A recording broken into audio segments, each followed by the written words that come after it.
everyone, it's DA here with our Plains of Eidolon Hunters Class 4.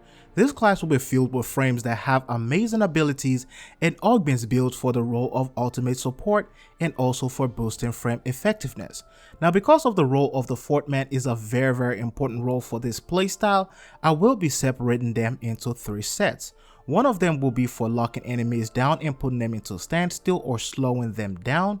The other will be for constant individual damage and for squad utility support, and the third one will be for crowd control and also for keeping allies alive, and if they happen to go down, for reviving them.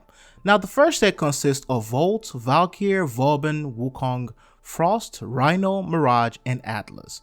This group will be involved in locking down movement and dealing damage at the same time.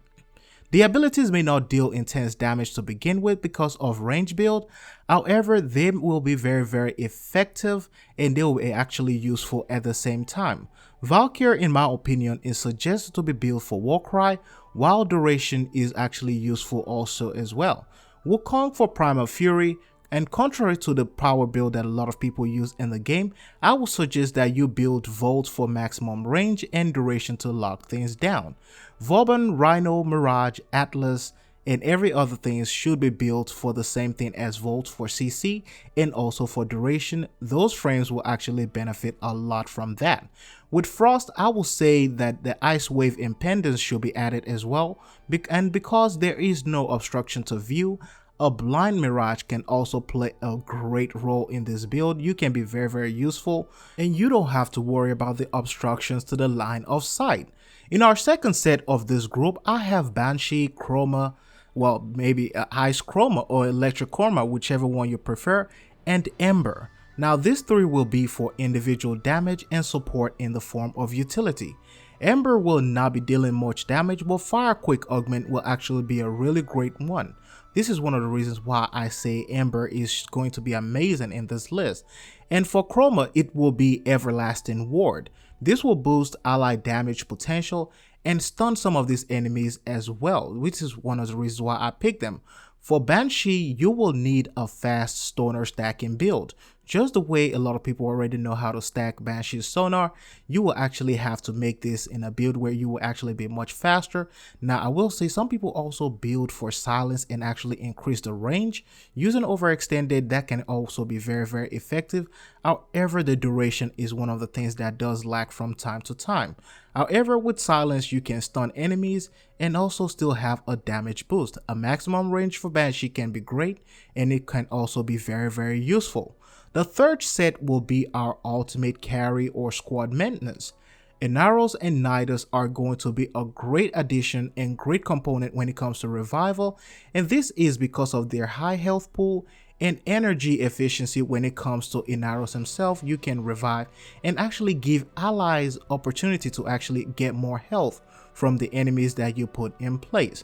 Limbo is also going to be a very great asset to this component, mainly because you are going to be able to keep enemies alive. Well, not enemies alive, you're going to be able to keep your allies alive and actually make them invulnerable to damage, to airstrikes, to mortars from Grineer bases, and all the different attacks from multiple angles. Now, I'm sure they will probably have something that will nullify that ability. Maybe the Grineers will develop some kind of field that basically silences Warframe invulnerability ability. However, Limbo will be very good, and it will still be one of the most valuable asset when it comes to frames that you can pick in your number 4. Necros, on the other end, also is going to be a really great asset, if not just for farming, but also for Desecrate. Building for both Desecrate and Shadows of the Dead augments will be a very great and useful thing for you to do, and you can also even stay alive longer.